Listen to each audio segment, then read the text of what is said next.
सो doctor साहब, हमारा पहला ये क्वेश्चन था कि पहले 7 से 10 दिन का जो टाइम पीरियड होता है न्यू बॉर्न बेबी के लिए, तो पेरेंट्स इसमें कंफ्यूज रहते हैं कि हमारा बच्चा ग्रो कर रहा है या नहीं। तो पेरेंट्स किन ग्रोथ फैक्टर्स को देखें, जैसे कि फीडिंग हो गया, पी काउंट हो गया एंड स्लीप साइकिल हो गया, जिससे पेरेंट्स को ये समझ में आए या ये कॉन्फिडेंस मिले कि हमारा बच्चा मतलब सही से उसका ग्रोथ सही हो रहा है। सही है। तो स्पेशली जब न्यूबॉर्न बच्चे रहते हैं, उनके लिए जो कॉमन साइंस है, जो मैं हमेशा पेरेंट्स को समझाता हूँ कि फर्स्ट ऑफ ऑल ये देखिए कि ब्रेस्ट फीडिंग करने के बाद में बच्चा 2 टू 3 आवर्स कंफर्टेबली सो जाता है एंड देन वो बच्चा 2 टू 3 आवर्स के बाद में ही उठ रहा है फिर रेगुलर फीडिंग पहला। ओके।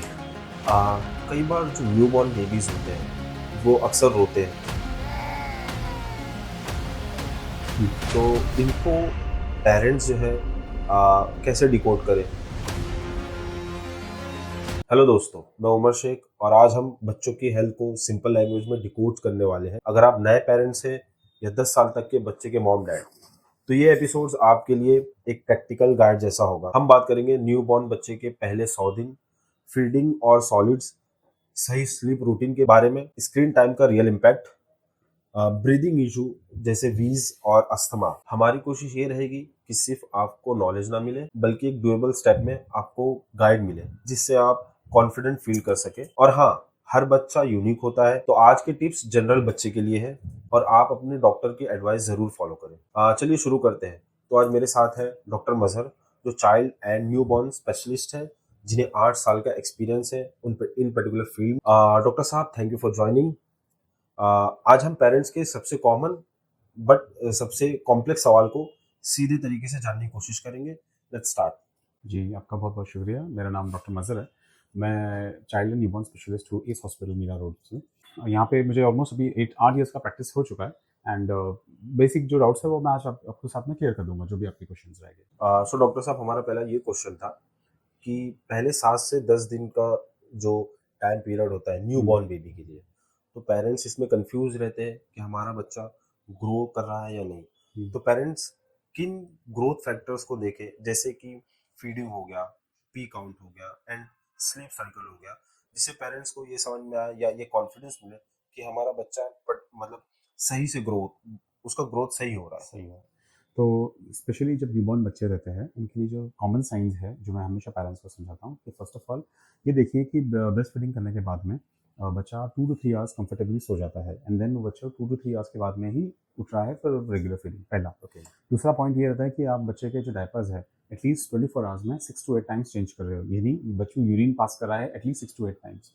अगर उससे कम बच्चों पास कर रहा है, इसका ये एक साइन होता है कि आप ब्रेस्ट फीडिंग बराबर नहीं कर रहे हैं या वो क्वांटिटी वाइज कम जा रही है बेबी को। एंड तीसरा फाइंडिंग ये रहता है कि बच्चों कंफर्टेबली सोने के बाद में वेट गेन हो रहा है। इसीलिए हम हमेशा फर्स्ट पहले महीने में बच्चों को वंस इन अ वीक हमेशा रेगुलर चेकअप्स के लिए बुलाते हैं, क्योंकि अगर हम रेगुलर वेट गेन हो रहा है, that is also the most important sign कि बच्चों का ग्रोथ भी बराबर है एंड फीडिंग जो जा रही है वो भी एडिक्वेट है। And usually till first 6 months, we advise only exclusive breastfeeding for the newborns and especially done by mother.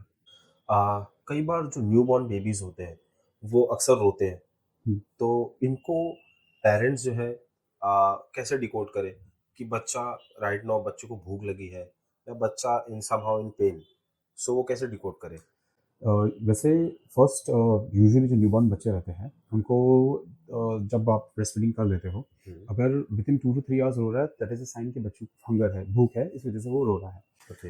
Hunger usually भूख की लेट साइन होती है। अर्ली साइन ये होती है कि बच्चा उठ जाता है, एक्टिवली अपने हाथ पैर मूव कर रहा है या हमेशा अपने हाथ को अपने माउथ में ले जाके उस बच्चे को कोशिश कर रहा है। तो those are the early cues, यानी हम कहते हैं कि अर्ली निशानी है कि अब बच्चों को भूख लग रही है और अब आप ब्रेस्ट फीडिंग कर लीजिए। ओके। एंड यूजुअली जब ये सब क्यूज जब मिस हो जाते हैं ब्रेस्ट फीडिंग में, तब वो बाद में बच्चे जाके रोने लगते हैं। सो अर्ली टाइम पे तो ऐसा है। सेकंड, जब आप इन काफ़ी पेरेंट्स जो बॉटल फीडिंग करते हैं अपने बेबीज को, उनमें कॉलिक का एक इशू आ जाता है बिकॉज ऑफ गैस्ट्रस डिस्टेंशन। तो वो बच्चों का एब्डोमेन आपको थोड़ा ब्लोटेड नजर आएगा उस टाइम पे, फूल तो ओवर नजर आता है नजर वो आता है वो। हम्म। तो वो सिचुएशन में आपको खाली जो मेडिकेशन स्टार्ट करते हैं, हम यूजुअली यहाँ बच्चों को ड्रॉप्स देते हैं, इससे वो जो गैस्ट्रस जो प्रॉब्लम आ रही है वो ठीक हो जाती है। ब्रेस्ट फीडिंग बच्चों में भी ये होती है, but compare to bottle feeding babies में ये इंसिडेंस कम होता है। ओके। एंड तीसरा एक ये भी रहता है कि क्योंकि बच्चों को न्यूबॉर्न को एक टच का, एक बच्चों का स्पेशली पेरेंट्स का, मदर या फादर के टच की उनको एक आदत रहती है। तो the moment they get separated तो बच्चे उसमें भी रोना स्टार्ट कर देते हैं। So they feel the touch of parents. Yes, तो कई बार ऐसा भी होता है कि बच्चे फीडिंग भी हो गई है, बराबर है, कोई तकलीफ नहीं है, बट कई टाइम जब आप बच्चों को खाली रेगुलर स्वाडल करो या बच्चों को आप गोद में रखो तो उससे भी वो रोना बंद कर देते हैं। That is also a very normal thing. So they know कि ये पेरेंट्स हैं। करेक्ट, वो बिल्कुल एक नॉर्मल निशानी होती है। अगर आप उस पे ऐसा कुछ फिक्र करने की बात नहीं है, वो ओवर द टाइम वो अपने आप कम हो जाता है। ओके। कई बार ये होता है डॉक्टर साहब कि फैमिली डिसीजन लेती है इस चीज़ का कि ब्रेस्ट फीडिंग ज़्यादा बेटर है या फॉर्मूलाज, तो एक गिल्ट फ्री डिसीजन पेरेंट कैसे ले? यूजुअली रिकमेंडेड तो यही है कि आप ब्रेस्ट फीडिंग एक्सक्लूसिव ही करिए, उसमें तो कोई वो नहीं है। बट अगर कोई ऐसी कंडीशन आ जाती है पेरेंट्स पे, स्पेशली जहाँ पे मदर की कोई हेल्थ इश्यूज है या मदर खुद रिकवर कर रही है, कई बार ऐसा हो जाता है कि डिलीवरी की फौरन बाद मदर्स को आईसीयू शिफ्ट करना पड़ता है ड्यू टू हाइपरटेंशन या कोई और ऐसी बीमारी हो जाती है। ऐसा भी हमारे नज़र में ऐसे भी केसेस आते हैं जहाँ पे बच्चों को इमीडिएट अडॉप्शन के लिए दे देते हैं। अडॉप्शन के लिए? तो अडॉप्शन के लिए भी देते हैं, यस। या फिर कई बार ऐसा हो जाता है कि अगर आपके कोई रिलेटिव्स है जिनको बेबीज नहीं हो रहे फॉर एनी रीजन, या जिनके इनफर्टिलिटी के इश्यूज है, ओके। तो वो अपने एक छोटे न्यूबॉर्न बच्चों को ही पहले से दे देते हैं। तो इन सिचुएशंस में हम नॉर्मली फॉर्मूला फीड्स के लिए एडवाइस कर देते हैं Okay. जब आप ये सिचुएशन कहीं फेस कर रहे हैं तो। वरना अगर बायोलॉजिकल मदर साथ में है तो इट इज हमेशा ये बेहतर रहता है कि आप एक्सक्लूसिव ब्रेस्ट फीडिंग करिए। अगर आप ब्रेस्ट फीडिंग करके कोशिश कर रहे हैं बट डिस्पाइट सब कुछ हो करके भी बच्चों अगर रो रहा है, देन ओकेजनली हम बॉटल फीडिंग या फॉर्मूला फीडिंग एडवाइस कर देते हैं।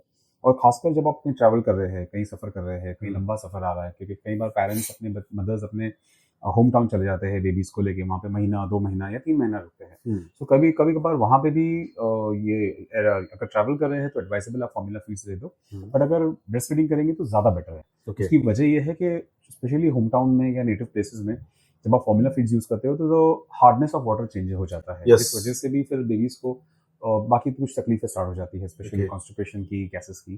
तो इसीलिए इट इज मोर एडवाइसेबल कि अगर जितना कोशिश हो सके आप एक्सक्लूसिव ब्रेस्ट फीडिंग करिए। सिर्फ जैसे मैंने आपको कुछ कंडीशन बता दिया जो थोड़े से अनअवॉइडेबल है, तो वहाँ की सिचुएशन में हमारे पास भी कोई ऑप्शन नहीं है। सो अगर लैच या मिल्क ट्रांसफर में कोई प्रॉब्लम्स हो, उसके टॉप 3 रेड फ्लैग्स क्या होते हैं? यूजुअली मदर्स में अगर ये वैसे तो ये मदर्स डायरेक्टली आप अपने गायनेक से कंसल्ट करिए कि अगर कोई ऐसा वैसा मसला रहे तो।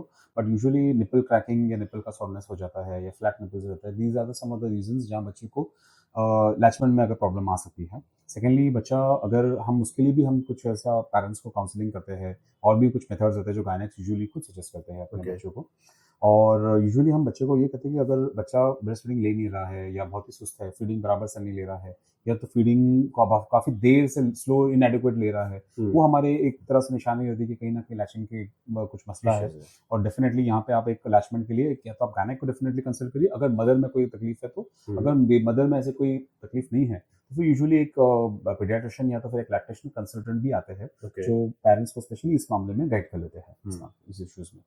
सेकेंडली आपने कहा कि वो सॉलिड स्टार्ट करने का जो सही टाइम है, तो आइडियली हम 6 मंथ्स का एक्सक्लूसिव ब्रेस्ट फीडिंग के लिए हम मदर्स को एडवाइस करते हैं। एंड 6 मंथ्स के बाद में द फर्स्ट मंथ जब होता है 7th month onwards, first month में आइडियली हम शुरू कर कोशिश पेरेंट्स को करते हैं कि आप प्यूरीज के लिए स्टार्ट करो। प्यूरीज यूजुअली लिक्विड कंसिस्टेंसी के फूड्स रहते हैं जो थोड़े पतले रहते हैं, which is equal to that of milk, यानी दूध के बराबर उनकी थिकनेस की कंसिस्टेंसी रहती है। जैसे 7 मंथ्स ऑनवर्ड्स जैसे टाइम बढ़ता है, आप ग्रेजुअली सेमी सॉलिड फूड्स को इंट्रोड्यूस कर सकते हो। खासियत उसमें एक ये चीज़ देखनी होती है कि जब आपने जो चीज़ आप बनाए हो उसमें अगर आप एक चम्मच से आपको गिरने में अगर उस चीज़ को टाइम लग रहा है तो वो बराबर है, वो सेमी सॉलिड के फॉर्म में है। लेकिन अगर वो बिल्कुल पानी जैसी है और बिल्कुल आराम से गिर रहा है आपके कप से या आपके चम्मच से, तो दैट इज अ साइन कि वो बहुत ही ज़्यादा पतला हो चुका है। तो कोशिश ये करिए कि आप इतना पतला ना रखें। ग्रेजुअली आप 8 मंथ्स 9 मंथ्स तक आप हाफ कप, जो एक छोटा सा बाउल होता है या कप आता है, हाफ कप से शुरू करिए। Later on till 1 years of age कोशिश करिए कि हाफ टू 1 कप बच्चों एक सिटिंग में ले पा रहा है। So gradually that is how we tell parents कि फर्स्ट 6 मंथ्स में आपको कुछ नहीं देना है, and then 6 months to 1 year onwards आप ग्रेजुअली आप स्लोली सॉलिड फीड स्टार्ट करिए, सेमी सॉलिड फीड से आप शुरू करिए। सो डॉक्टर साहब, फ्रीक्वेंट जो न्यूबॉर्न बेबीज होते हैं उनको फ्रीक्वेंट स्पीटअप्स होते हैं या गैस होते हैं, तो इन चीज़ों को हम कब नॉर्मल मान सकते हैं और ये कब एक रेड फ्लैग पेरेंट्स माने कि एक रेड फ्लैग्स है?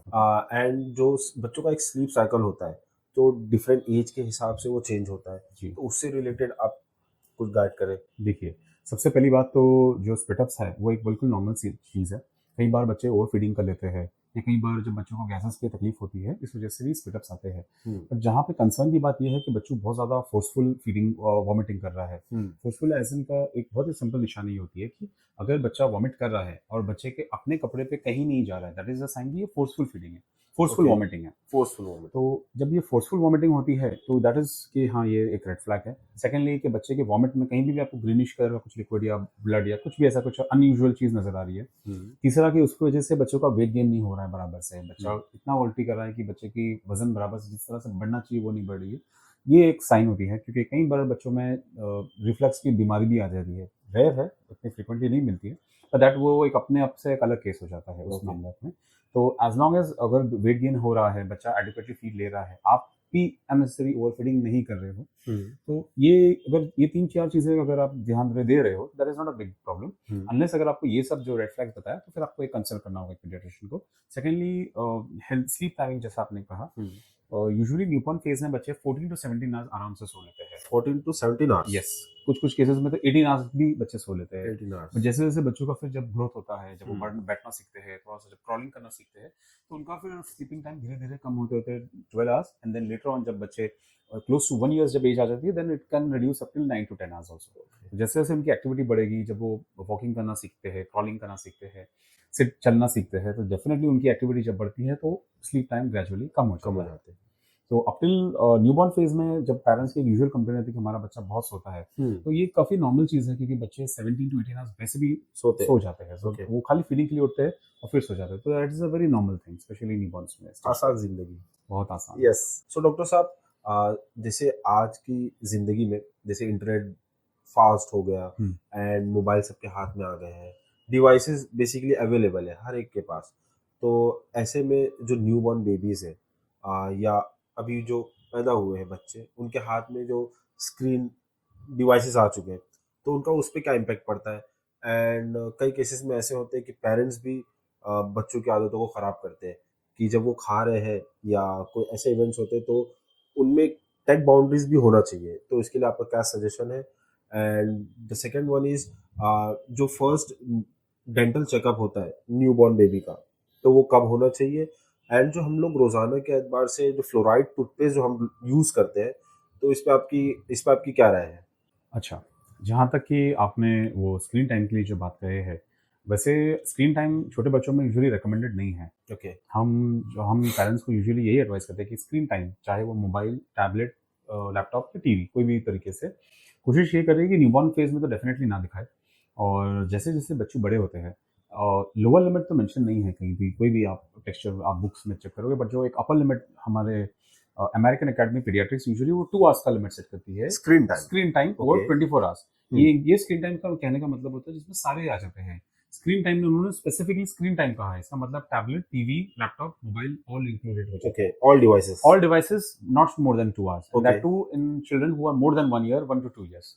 तो आइडियली ये रिकमेंडेड है कि जब आप छोटे बच्चों को आप ना दें, क्योंकि खाली एक आइसोलेटेड स्पीच डिले यानी बच्चे का देर से बोलना, ये उन बच्चों में ज़्यादा है जिनका एक वक्त ज़रूरत से ज़्यादा स्क्रीन टाइम रहा है। ओके। और खासकर कोविड के बाद, क्योंकि बच्चों का बाहर जाना कम हो गया था। कम हो गया। कोविड के वजह से बच्चे बहुत ज़्यादा स्क्रीन टाइम उनका बढ़ गया था क्योंकि हम्म। उनकी ऑनलाइन स्कूलिंग स्टार्ट हो गई थी। इस वजह से भी हमें आइसोलेटेड स्पीच डिले यानी देर से बोलना सीखना या देर से बोलना, ये हमने काफ़ी कॉमनली देखा था कोविड के बाद। ओके। तो सबसे पहली बात तो ये है कि एक टाइम लिमिट रहना, एक अपर लिमिट रहना बहुत ज़रूरी है। बहुत जरूरी है। सेकेंडली, जब आप बच्चों को खाना खिलाते हैं, एक ज़्यादातर पेरेंट्स की कंप्लेन होती है कि हमें खाना खिलाने के टाइम पे टीवी या मोबाइल या लैपटॉप की ज़रूरत होती है। उसका एक्चुअली सही तरीका ये है कि आप बच्चों को अपने साथ बिठाएं जब आप खुद खाना खाएंगे। ओके। तो वो एक तरह से एक हैबिट बैठेगी बच्चे की कि ठीक है, जब सब खा रहे हैं तो मुझे भी स्टार्ट करना है या थोड़ा बहुत खाना है। आई एग्री कि शुरू में आपको 1 घंटा भी लग सकता है बच्चों को खिलाने में, विच इज़ ओके, बट आप एटलीस्ट वो हैबिट होगी जो लॉन्ग टर्म में आपको ज़्यादा हेल्प करेगी। और लॉन्ग टर्म में जब बच्चा 1.5 साल या 2 साल का जब हो जाएगा, तो वो डेफिनेटली जब आप बैठोगे आपके साथ खाना खाना करेगा, तब आपको अलग से बच्चे को खिलाने के लिए टाइम निकालने की ज़रूरत कम हो जाएगी, पहला। ओके। दूसरा, जब आप टीथिंग के जो आपने सवाल किए, तो आइडियली सबसे पहला टीथ जो आते हैं बेबीज को 6 टू 7 मंथ्स पे आते हैं। कई बार ये थोड़ा डिले भी हो जाता है, तो दैट इज़ वेरी एक हर बच्चे के लिए अलग होता है वो। ओके। आइडियली 13 मंथ्स का एज एक वो है, कट ऑफ है, यानी अगर 13 मंथ्स तक एक भी दांत नहीं आया तो दैट इज अ साइन कि कुछ तकलीफ है बच्चे को, ओके। यानी हड्डी कमजोर है या कैल्शियम बराबर नहीं जा रहा, या तो फिर मदर्स को हाइपोथायराइड होते हैं, तो कई बार बच्चों को भी वो थायराइड का जो प्रॉब्लम आ जाता है ओके। या हाइपोथायराइड होते हैं, उन केसेस में दांत का देर से आना या डिलेड डेंटिशन जिसे हम कहते हैं वो कॉमन हो जाता है। तो आइडियली 13 मंथ्स तक आप वेट कर सकते हो, दैट इज द साइन कि उसके तक भी नहीं आ रहा है तो आपको डेफिनेटली कंसल्ट करना है। ओके। अगर बच्चों के दांत आ रहे हैं तो आप एक फ्लोराइड बेस्ड टूथपेस्ट, कोई भी फ्लोराइड का टूथपेस्ट जिसमें आपको मिनिमल अमाउंट ऑफ फ्लोराइड है, उसमें एक मटर के दाना जितना यानी पी साइज उतना ओके। ही लेके आप बच्चे का टीथ क्लीन करिए। कोशिश करिए कि ट्वाइस अ डे कर सकते हो तो बहुत ही अच्छी बात है। Okay. खाने के बाद में थोड़ा सा सिप्स ऑफ वाटर, ताकि बच्चों के जो फूड पार्टिकल्स है वो दांत में ना स्टिक हो। एंड स्पेशली जब आप शुगरी चीजें जो है वो लिमिट में रखिए, शुगरी या कैफीन यूजुअली हम रिकमेंड नहीं करते बच्चों में, बट अगर आप फिर भी दे रहे हो तो आप लिमिट करिए एंड उसके बाद में खाली थोड़ा सिप्स ऑफ वाटर करिए ताकि वो दांत में ज्यादा देर ना रहे। ओके। ये एक जनरल टिप्स है स्पेशली बच्चों के दांत के रिलेटेड, जो जिस वजह से बच्चों में कैविटीज की फिर इश्यूज भी नहीं आएंगे, कैविटी की तकलीफ भी नहीं आएगी और बच्चों के दांत भी अच्छे रहेंगे इससे। ये किस एज ग्रुप के बच्चों के लिए आपने रिकमेंड किया fluoride toothpaste? Fluoride toothpaste usually जब एक बार बच्चों के 1 साल के ऊपर जब बच्चों के दांत आ जाते हैं तब आप टूथपेस्ट से भी प्रॉब्लम कर सकते हैं। Okay. Usually parents first teeth जो होता है वो 6 to 7 मंथ्स, कुछ अर्ली केसेस में 6 से 7 महीने में आता है और कुछ केसेस में 8 से 9 मंथ। शुरू में आप नॉर्मल ब्रशिंग भी कर सकते हो, दैट इज ओके, बट जैसे जब आप टीथ डेफिनेटली 4 के जब 4 से 6 दांत हो जाते हैं तब आप स्टार्ट कर सकते हो। ओके।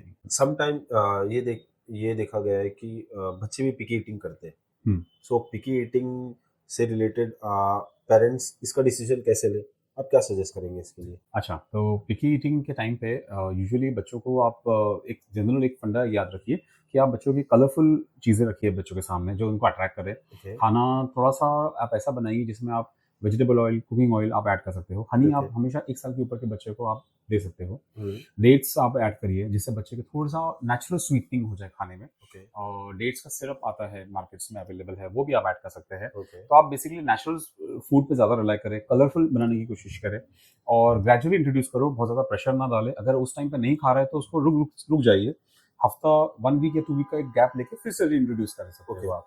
या फिर आप ऐसा भी कर सकते हो कि अगर बच्चों को एग्स की आदत है, अगर बच्चे बीच में एग्स बराबर से ले रहे थे और अभी बीच में अभी ना ले रहे हैं, तो आप थोड़ा टाइम पॉज करके एग को एक डिफरेंट फॉर्म में आप ला सकते हो, may be in a form of omelette या अंडा का भुर्जी जैसा।